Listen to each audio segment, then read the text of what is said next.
topic two topics actually, that most of us don't want to talk about. So I really applaud you for showing up for this. One of the topics is aging, and the other topic is addiction. And we know that the two are really coming together, and we have a lot of concerns as a society with this. So what is old? If I were to ask you today, if you didn't know how old you were, how old would you be? 10? Somebody said, I like that. 35? My guess is this audience, most of you would be younger. Keep it going, buddy. Because what I already know about you is you're here on your own side. You have passion. You have excitement about something. That's all right. And you're pretty active. My guess is if you have chronic pain and or addiction, you would feel older than you actually are. What's interesting overall is most people who are functioning well, have good health, and are pretty independent generally feel younger than they are. But most people who are in pain of some sort or addiction feel older than they are. The other thing is, young people, if I ask them that same question, they usually think they're older than they are because they think they're wiser than they are. So it's kind of interesting how different generations look at it. So are these your images of aging? The old nursing home images? Or are these? These are people turning over. Our whole society is changing around the way we look at aging. Or are these? The ARPs, they're bridges and share. It doesn't look too bad, does it? So, what about addiction? What are your images of addiction? When you think, oh my God, we got a half hour with this lady from Hazelden, Betty Ford, she's going to talk about addicts, those people under the bridge. Not just those people under the bridge. It is some of those people under the bridge. It is some of those people in the criminal justice system. Some of those people on TV. We're in the city of stars, and some people find it, they get some press out of being in recovery or whatever.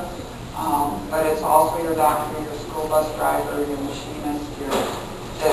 This disease is no respect of person.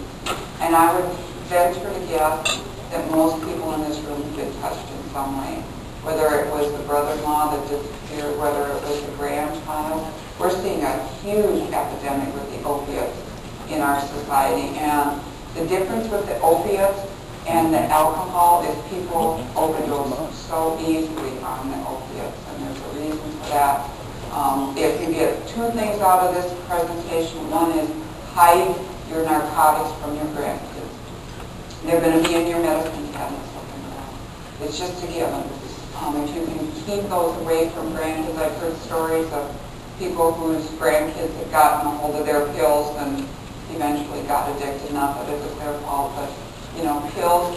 We lived and worked in Texas for a while, and one of the things that EMSs were having problems with, and there were what they call farm parties. I'd never heard of them before. A farm party is a PHARM party. And what happens is young kids who don't know any better, they go in, grab some grandma's, mom and dad's medicine cabinet, and come out with a handful of pills. Go to a party and you take a handful of pills. Now, how would you like to be EMS that's called to something like that? Are you dealing with low blood pressure, high blood pressure, whatever? It doesn't even have to be mood altering. So whatever you can do to protect your families. Or addiction, is it about your family? Probably most people here have been touched. As we know, it affects people no matter what. What we do know, which is really scary, is addiction, the rates are higher for the young folks, which we know that, and there's a reason for that. Young folks have higher rates of addiction because as we're young, the brains are developing. And the brain doesn't develop fully until people are 24. They think it's fully developed by the time they're 13 because it weighs the same as the adult brain. But it's kind of like a house that's built, but there's no rooms in that brain. And so there's a lot of room for developmental problems with addiction. So young people, because of the body, are more at risk for addiction. But what also, as we age, we're more at risk for addiction. People who had never a problem with addiction or experimented a few times and maybe a little bit of a problem are becoming what we call accidental addicts as they age. And generally it's 45 and above because the body changes, and we'll talk a little bit about that. So are we there yet? The Longhorns. Judy, do you see that couple at the other end of the table? Well, yeah. Or at the other end of the bar? Yeah. Well, what about them? Well, I was just thinking that's probably what we'll look like when we're about 10 years older. You do realize that's a mirror, don't you? Talking about two subjects we don't want to talk about, aging and addiction and denial. Let's not talk about that. Even the world of Alcoholics Anonymous, which has changed so many lives over so many years, is starting to acknowledge that there's people that are older and all of a sudden there's addiction. They write a little magazine each month, written by members, for members, and the magazine is called The Grapevine, and one of their most recent magazines, the cover of The Grapevine was the 75-year-old newcomer. The folks that never had a problem and are all of a sudden seeing a problem. We do know that we've got kind of two groups with this population. We've got the young old and the old old. And the young old may be 45 to 75, or they may be like Joe Riley, who's in his 90s, but I'm guessing he's a young old because of what we know. He's here, he's functioning well, he's independent, and somewhat healthy. So Joe, thank you for your leadership in many ways. It was really exciting. It's about how are people functioning, what's their health like, and how independent are they. And then we've got the old. And having been the director of the Hazelden Women's Recovery Center for several years, I tell you, I saw 45-year-old women that were really old because of addiction. And they couldn't really take care of themselves. Women go down faster, and then as we age, we all go down faster. So women are kind of a double whammy. What we do know is that misuse of chemicals can lead people to old very, very fast. But as people get in recovery also, they can. I remember one woman just recently, she's been sober 10, 15 years now, and someone told her, and she was in her 40s when she first got sober, and someone told her they thought she was 70 when they first saw her because of the way addiction ages people. We also have two groups of people.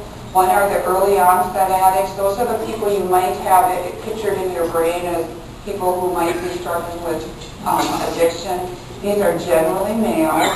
Generally, about 2/3 of the people that are struggling.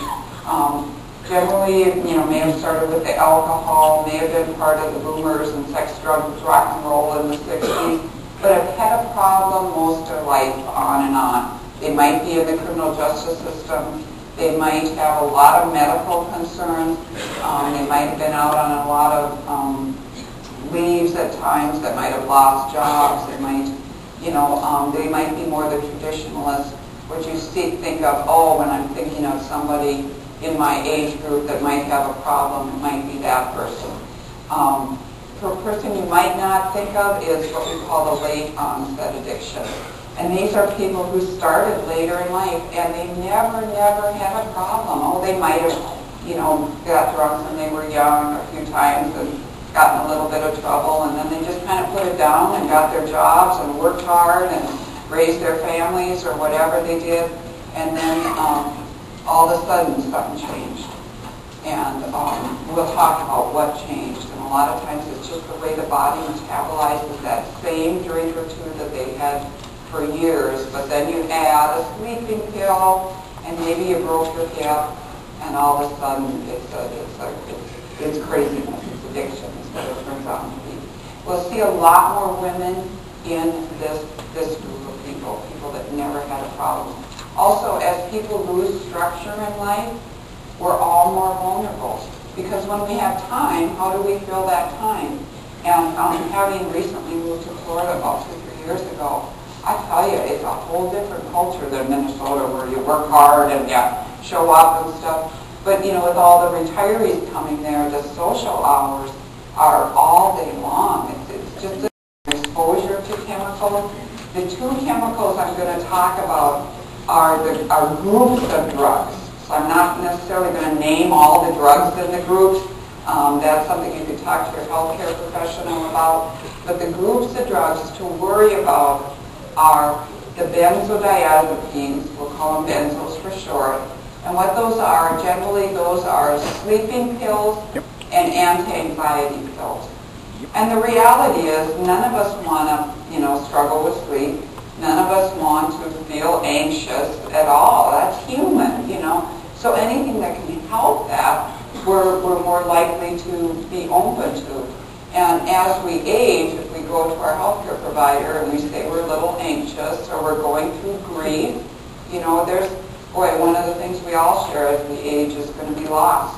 Whether it's loss of job, whether it's loss of partner, whether it's loss of importance, whether it's loss of roles with our families. But that hurts, and some people respond with depression, others respond with anxiety. But the two pills that we're really concerned about are the sleeping pills and the anxiety pills, which are called benzos. And then the opiates are a different class of drug, and those would be the pain pills or the narcotics. So when you mix those pills, you can really have some trouble. So getting your pharmacist involved too, not just your doctor. Your doctor, has been well trained, I'm sure, but pharmacy people have been trained even deeper in the mixing of pills. When people have exposure, and as we all age, we get more exposure to these meds. You would go to the doctor and they think of these meds for us. As we have exposure, our risk of addiction increases. And that's true for any drug. People say, what do you think about medical marijuana? Well, I don't want to make a statement on that.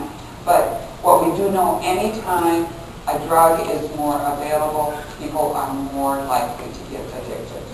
That's true with alcohol, that's true with marijuana, that's true with the opioids, that's true with the benzos, that's true with cocaine, that's true with any drug. The more we're exposed, the more likely we are to be addicted. Also, as we age, those same drugs that on a 30-year-old could, be helpful for short term, but for us, as we age, we don't metabolize them as well, so they can make us extra sedated, which can get up in the middle of the night to go to the bathroom, and we're a little more sedated than our 30-year-old grandchild or daughter or whatever. We're more likely to fall. So we're just at greater risk because of physiological, and then also cognitive impairment. Sometimes we see folks in treatment who, have been running businesses or been in the union for many years, strong family people,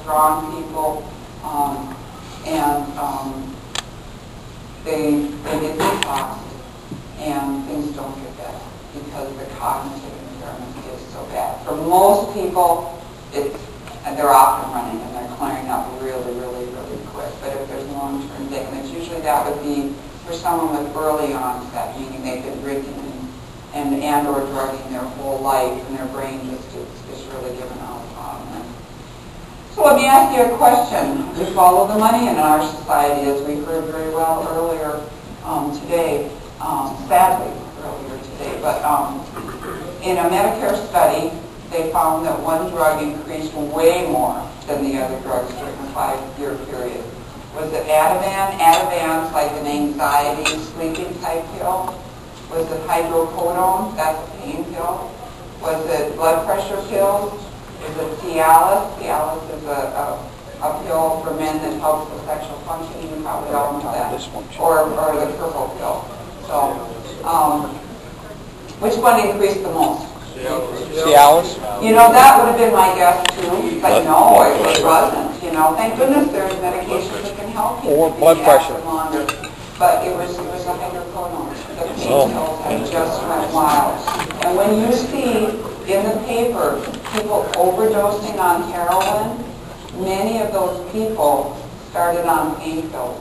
And my guess is you're thinking, oh yeah, the young people. Oh yeah, the people over 60 also. We're seeing a whole move. People, what happens is they start on the pain pills and they get addicted and their doctors start to cut them off. And the detox from the pain pills pills is really, really difficult, and people are craving. Desperate people do desperate things. Also, pain pills become very, very expensive over time if you can't use your insurance or if you're going between doctor and doctor.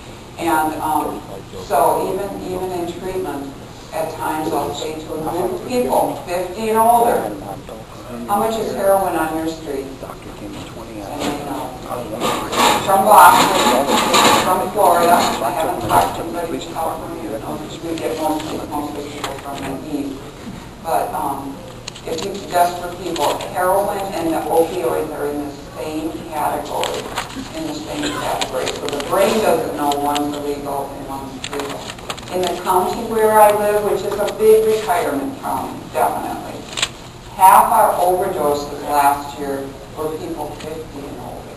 They weren't the young people. So this whole epidemic, when we see in the paper, people are dying of opioids, it's also people as they age. Is that Broward County? No, Broward County's on the east coast of Florida. I live in Collier. Hazelden is on the west coast of Florida, in Naples. But yeah, Broward County's having a heck of a time too. So all of Florida is. Florida originally was the pill mill place. You know, when I worked in Minnesota, we knew people would take buses down and get pills. Well, what's happened is the legislature has really, really tightened it up. I mean, you know, but people are desperate, so they're moving to the heroin. Yeah, it's a tough epidemic, So we can talk a little bit about medication management. You might think, God almighty, you know, this is kindergarten 102. It's not quite as easy as any of us think. The reason for that is because as we combine drugs, 1 and 1 does not equal 2. 1 and 1 might equal 2 sometimes, maybe, possibly. Sometimes 1 and 1 might equal 6. Sometimes 1 and 1 might equal 10. Sometimes 1 and 1 might equal 3. So anytime you're combining the drugs, and the drugs I'm talking about are alcohol, benzos, the anxiety and the sleeping drugs, and the opioids, you're not sure exactly what's going to happen. So you might still have that 1 or 2 drinks you've had all your life with no problems. No biggie. But then you add a pain pill and you add a sleeping pill and you're not really sure what you're going to get. So it's risky. It's risky. Sometimes people say, well, I'm taking over-the-counters. They're legal. They are legal, but they are not harmless. So, you know, letting your doctor know, I'm taking, well, Tylenol PM has a mood-altering effect. You know, it makes you sleepy. It's supposed to do that. But then you add it to that rest of the group that you're using. Or these are, my doctor prescribed these meds. Granted, and I'm not in any way putting down any healthcare providers. They're in a tough situation. When you got to see people this fast, they're going to give you a solution they think will work. And I'm taking it as prescribed. It doesn't mean it's not addictive. Plus, as we age, and that's my hope today, that you start to see we're just more vulnerable, that's all. Another thing we're seeing is it works for me, it might work for you. I got a little back pain. Well, I got some of those pills the doctor gave me at home. Why don't you try one of those? Might be totally harmless for that person, but you don't know what other meds they're taking at the same time, so it might not be harmless. The other thing is people's benefits are getting cut back. They can't afford their pills.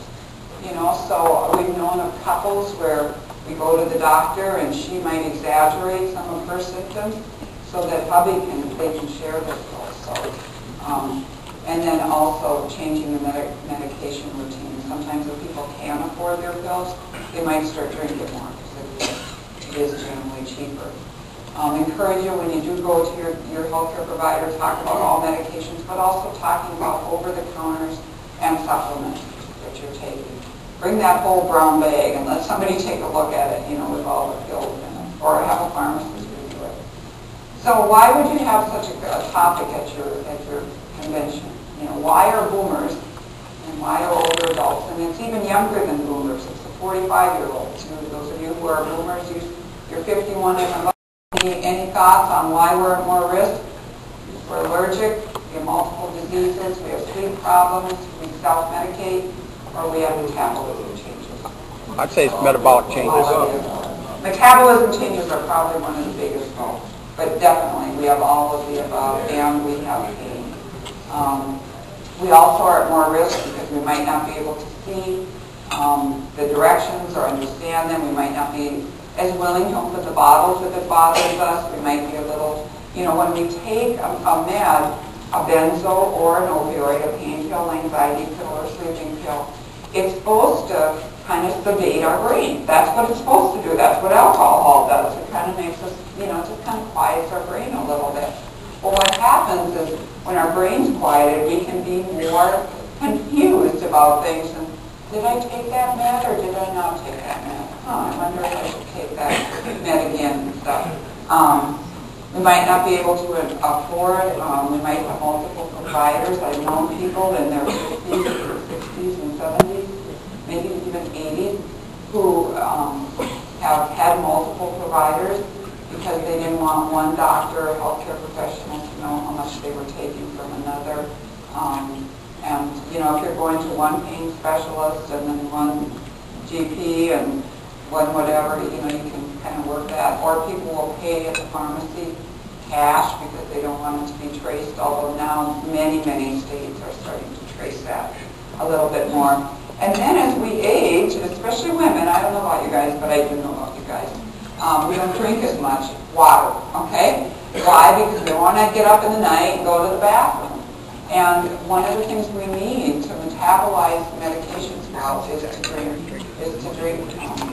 Well, as you can see, it's difficult to see, does this person have a problem or not? And that's one reason we want to title this presentation Chemical Use. Not everybody has a problem. Chemical misuse. That doesn't mean someone's addicted. Sometimes the best thing you can do is help somebody get their meds sorted out and you're done. That's it, Abuse, and then, of course, addiction.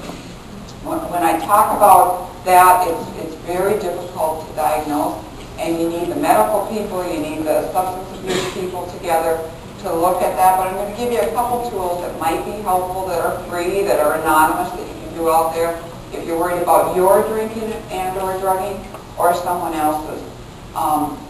One of the reasons it's difficult to diagnose is there's less objective measures. You don't have to be up at 5 o'clock and out the door to work. Nobody's, checking up on you like that.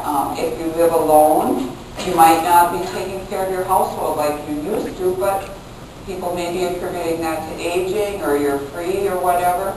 The structure is gone. The roles are gone. Family may be living all over the place, and they may fly in once a year or whatever, but they don't really know what's going on. Or I remember one woman, she would call her mom every day at noon and talk to her mom. Mom was fine.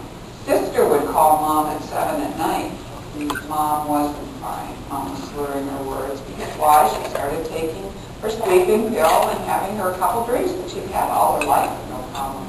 But it was different all of a sudden. And then also, people are going through grief, maybe caregivers, which is very difficult. So it's really difficult to sort out things.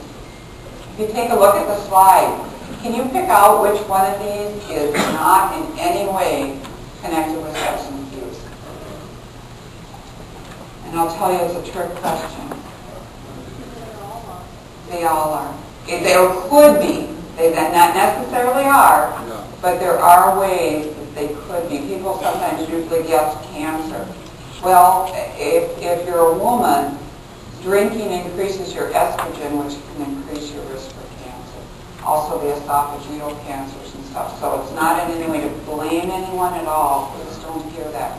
It's about, we have to take into account the substances when we're looking at any medical concerns for people. So it's pretty difficult to diagnose. What are we looking for? What are we looking for? Well, here's some things we're looking for. Physical signs and symptoms. And any of these could be signs and symptoms of aging, not being as active. Well, that could be aging. That could be chronic pain. But it could also be addiction. Unexplained bruises and falls. Mom, how'd you get that bruise? Well, and a lot of times people will make something up because they don't remember if they've been using chemicals.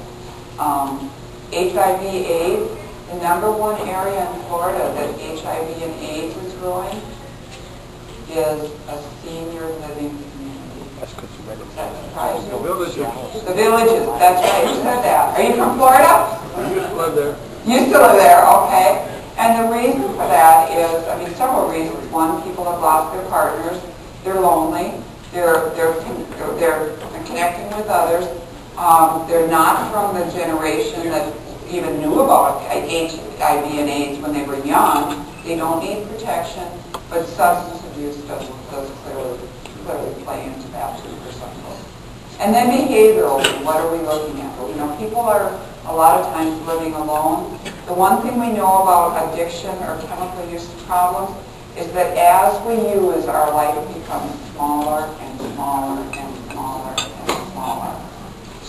As people get in recovery, their life expands, just like your life. I mean, I can't say enough about how impressed I am. I would hope that someday my field would be as active in passing on and protecting, you know, people that are coming into the field.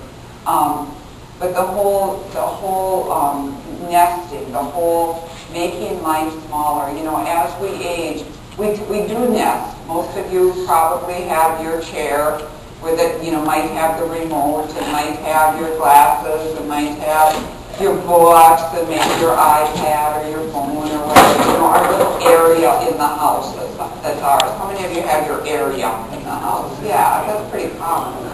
But what we'll see with people with addiction is their area becomes kind of where they live, where they hang out, and they start to give up activity. There's a term, remember I said if there's two things you get today, one is please hide your meds from your grandkids or the neighbors, or you know, people come to open houses and go through meds and stuff, so please do that. But the other thing I hope to leave here with is accidental addicts. And these are folks who later in life all of a sudden something changed. And generally what changes is both the grief piece but also the metabolism. Someone mentioned that, the whole metabolism. As we age, our systems slow down. You know, it's not rocket science, but our gastrointestinal system slows down, our liver slows down, our kidneys slow down. They get rid of the poisons in our system. And so as we take in poisons to our systems, we have to get rid of them, and our systems aren't as able to get rid of them. Our brain adapts a little bit different, it's a little more rigid. We know faults of ours, which is the way it is. We may have multiple ailments, we may have chronic pain, and boy, any of you who've had acute pain, you know acute pain is short-term pain. It means, you know, I broke my leg, I need a pain pill, or I had surgery, I need a pain pill, and it's going to get better. I'm going to get through this.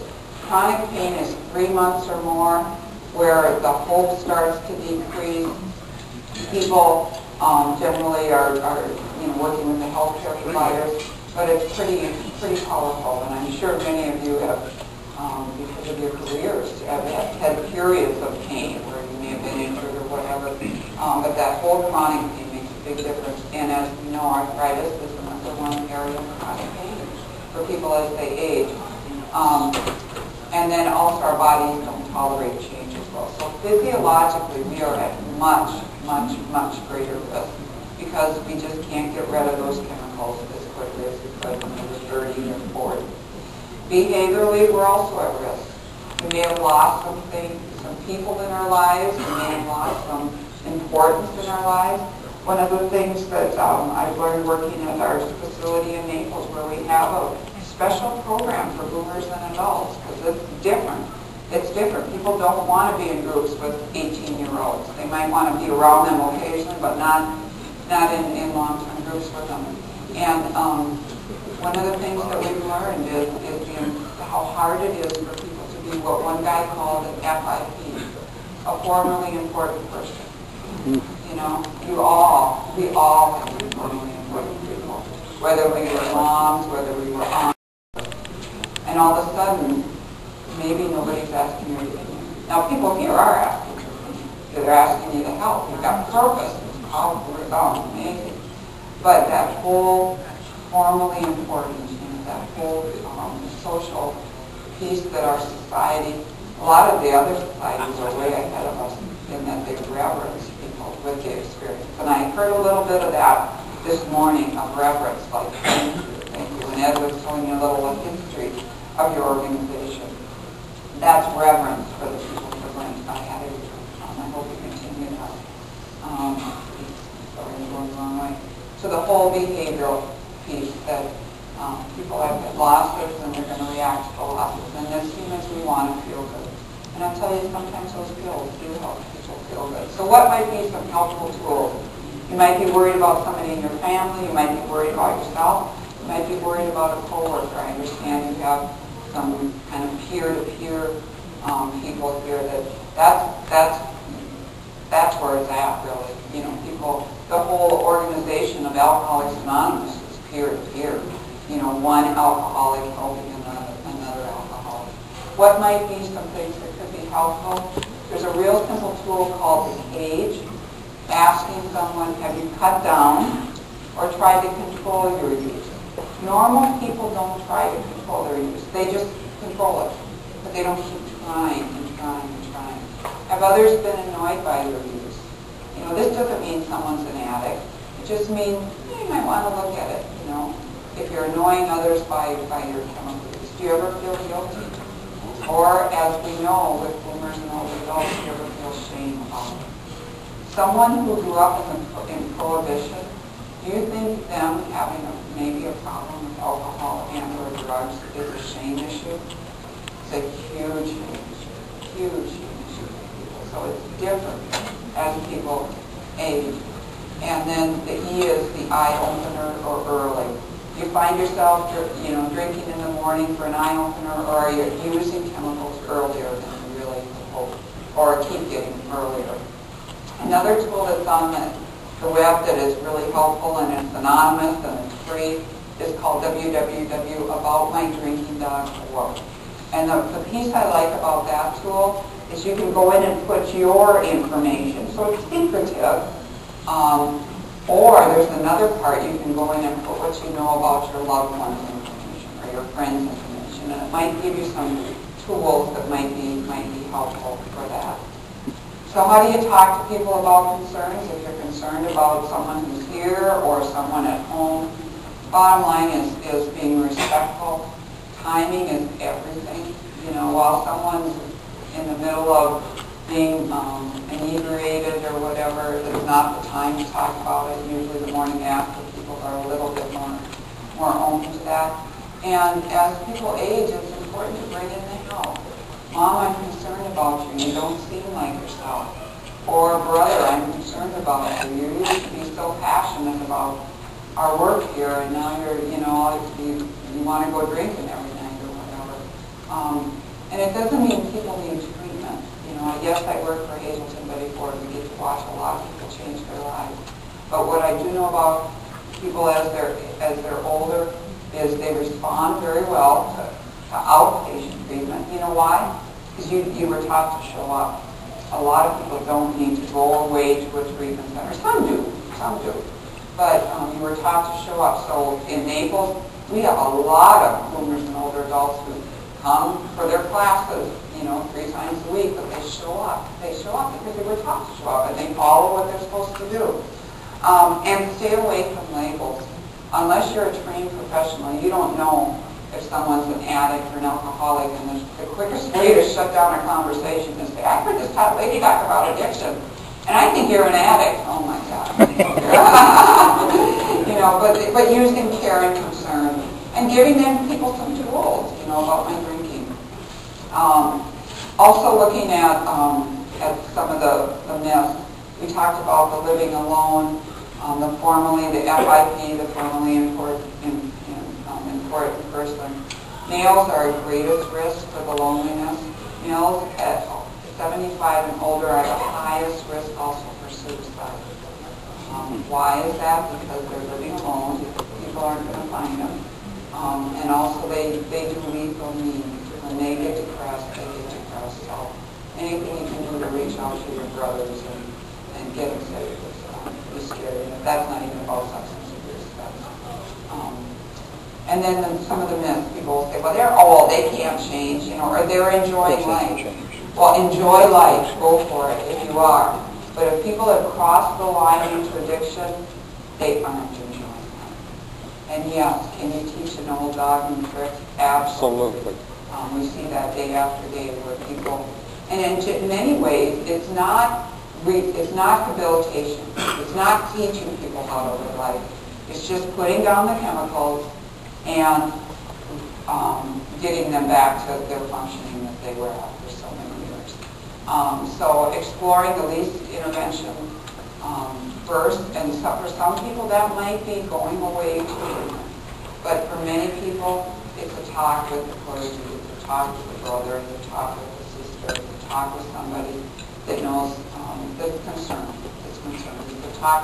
A lot of times the significant other is not the right person because they might have the power, but it's usually seen as nagging. Not that the significant other can't be part of the solution, but it might be better coming from a brother or a sister.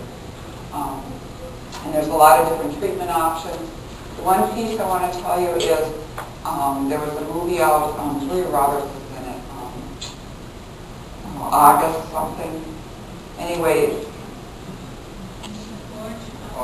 yeah, Orange something, or anyway, these daughters went to their mother and took away all her pills and her alcohol, and she lucky she didn't die.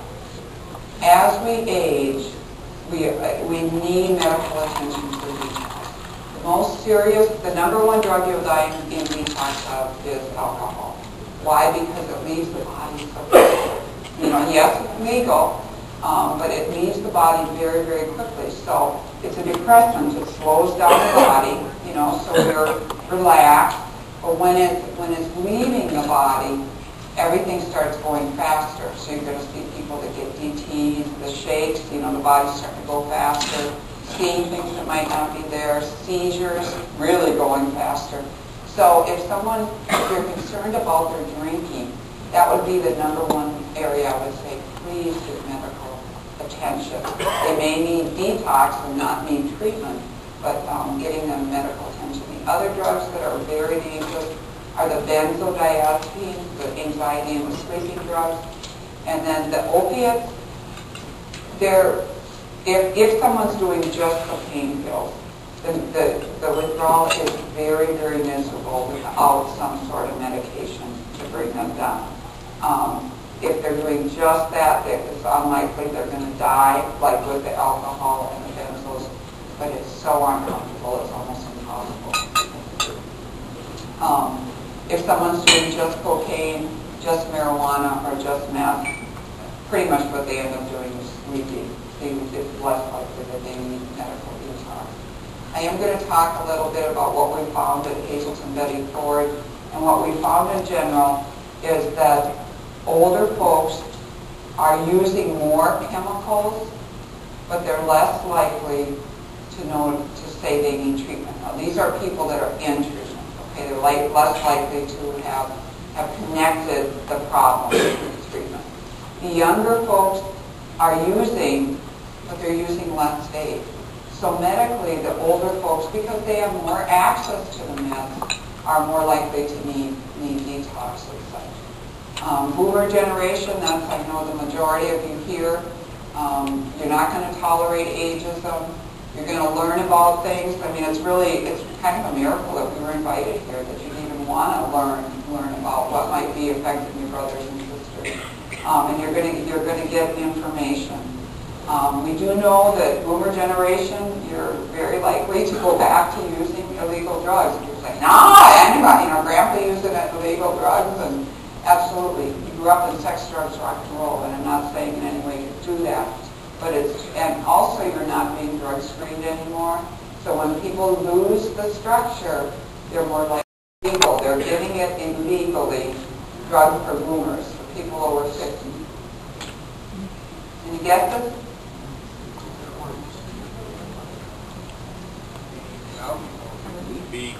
Well, alcohol is legal, so that way it's not part of this question.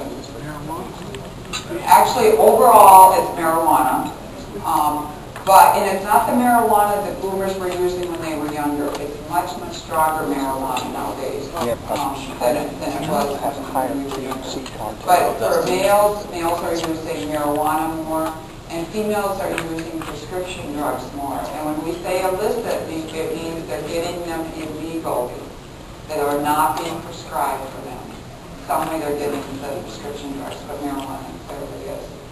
So, does recovery work? Absolutely. We know that any health concern, whether it's asthma, whether it's diabetes, whether it's hypertension, there's pieces that people need to do to get into recovery. For people with addiction or with chemical use problems, a lot of it is just about showing up, bringing in who can be helpful to this person. For some people, it might be the clergy. For some people, it might be someone, a mentor, a previous mentor from the union for them. I don't know who that is. Be creative. Who will this person listen to? And who will they respond to? What we do know about aging is from a book about healthy aging. And the number one thing we know is if you want to age fast, get addicted. If you want to get into aging slow, like some of our people here are, then my guess is that they're not addicted. So thank you again. We are honored